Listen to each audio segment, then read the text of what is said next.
Dear learner, welcome to my channel. भारतीय राज्य व्यवस्था की इस महत्वपूर्ण सीरीज में पुनः आपका स्वागत है। पुनः हम 10 प्रश्नों पर चर्चा करेंगे। यह सीरीज विषय से संबंधित कॉन्सेप्ट बेस्ड प्रश्नों पर आधारित है। जो विद्यार्थी यूपीएससी, स्टेट सिविल सेवा एवं एसएससी की तैयारी कर रहे हैं, उनके ज्ञान को परखने के लिए यह बेहतर अवसर है। मेरी वीडियो को लाइक, सब्सक्राइब करते रहें ताकि आपकी तैयारी कंटिन्यू बना रहे। आज का विषय है संवैधानिक विकास 1861 से 1947। शुरू करते हैं आज का पहला प्रश्न। इंडियन काउंसिल एक्ट 1861 के संदर्भ में इस अधिनियम ने गवर्नर जनरल की शासी परिषद में गैर सरकारी सदस्यों को सम्मिलित कर लोकप्रियता का एक फूट डाल दिया। 2 गवर्नर जनरल को विधान सभा में भारतीयों के नाम निर्दिष्ट करने की शक्ति प्रदान की गई। 3 गवर्नर जनरल के पास प्रभावी विधायी शक्ति नहीं थी।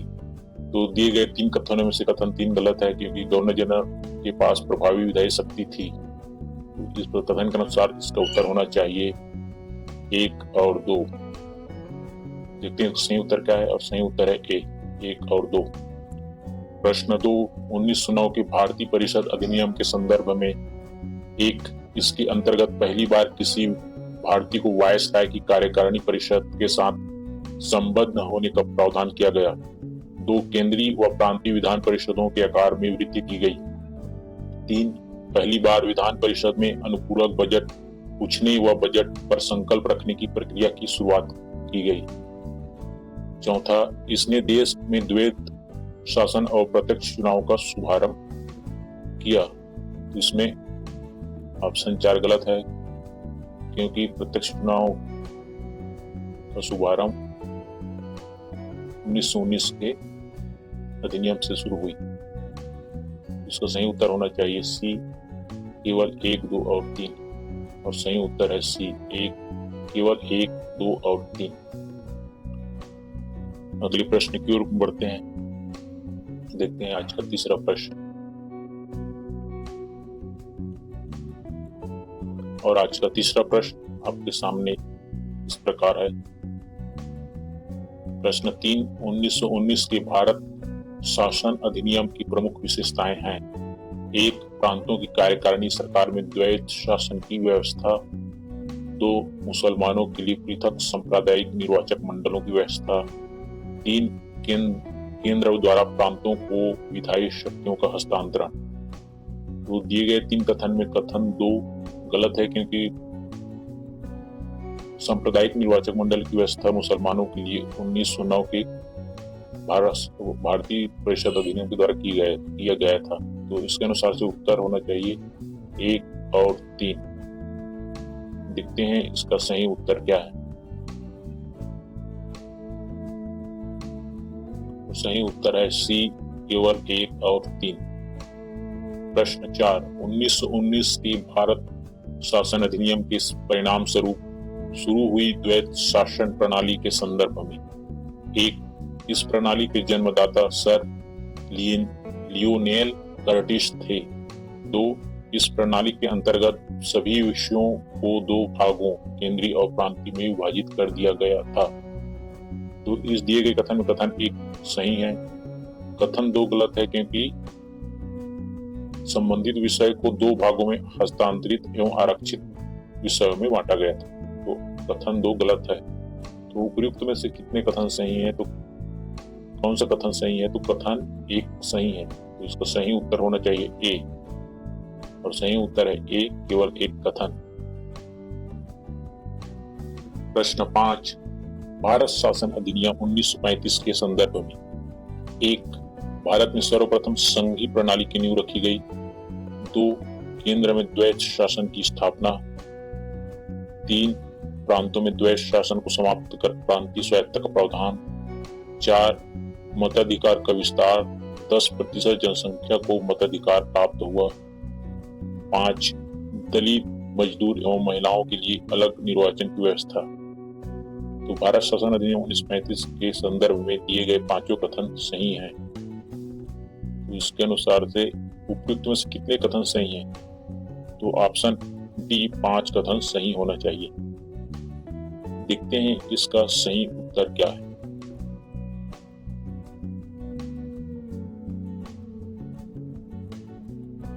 भारत शासन अधिनियम 1935 के संदर्भ में दिए गए पांचों कथन सही है, तो इसका सही उत्तर है डी 5 कथन।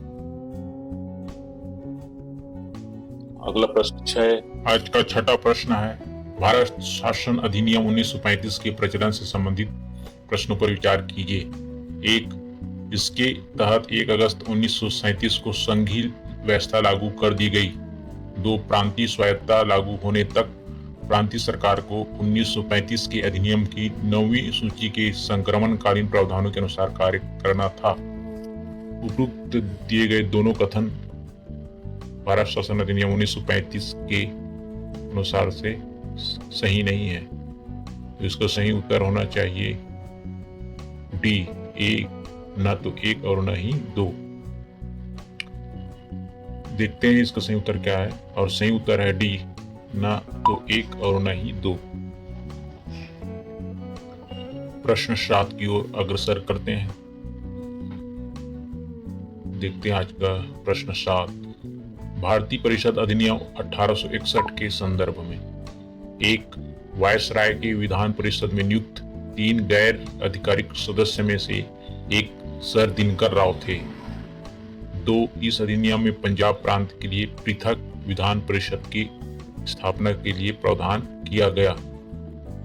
उपयुक्त कथन में से कौन सा कथन सही है? तो कथन 1 सही है, कथन 2 भी सही है, तो इसका सही उत्तर होना चाहिए सी, 1 और 2 दोनों, और सही उत्तर है सी, 1 और 2 दोनों।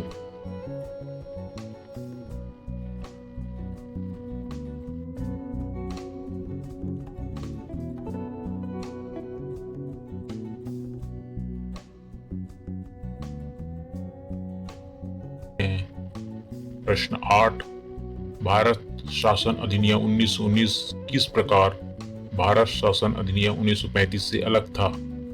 प्रश्न 1, कथन 1, भारत शासन अधिनियम 1919 में सिखों, भारतीय ईसाइयों और यूरोपियों को पृथक निर्वाचक मंडल किए थे, जबकि भारत शासन अधिनियम 1935 में अनुसूचित जनजाति को पृथक निर्वाचन मंडल प्रदान किए गए।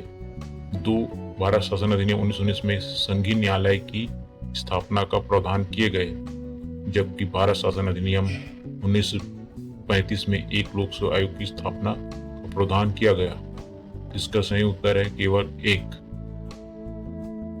प्रश्न 9, निम्न प्रश्नों पर विचार कीजिए। 1, इस अधिनियम के अंतर्गत पहली बार किसी भी भारतीय को वायसराय और गवर्नर की कार्यकारिणी परिषद में शामिल करने का प्रावधान किया गया। 2, इस अधिनियम ने सांप्रदायिक प्रतिनिधित्व प्रणाली की शुरुआत की, जिसे पृथक निर्वाचक मंडल कहा गया। 3, इस अधिनियम ने केंद्रीय परिषद में सरकारी बहुमत को बनाए रखा, लेकिन प्रांतीय परिषदों में गैर सरकारी बहुमत की अनुमति दी। तो इसमें उपयुक्त विशेषताएं किस अधिनियम की है? तो ये दिए गए तीनों विशेषताएं भारत परिषद अधिनियम 1909 के प्रावधानों के अंतर्गत शामिल है, तो इसका सही उत्तर होना चाहिए सी, भारत परिषद अधिनियम 1909, और सही उत्तर है सी, भारतीय परिषद अधिनियम 1909। देखते हैं आज का अंतिम प्रश्न।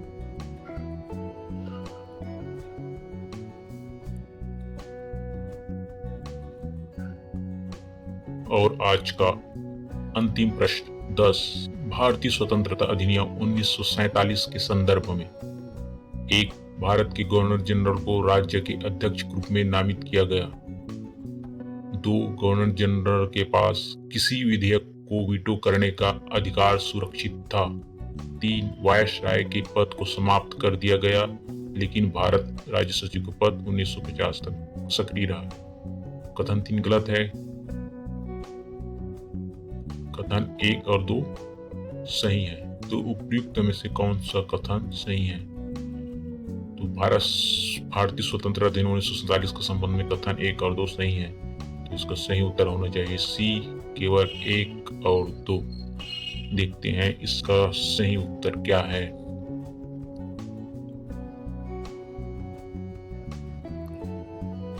और प्रश्न 10 का सही उत्तर है सी, एक, केवल 1 और 2। तो इसी के साथ आज का यहाँ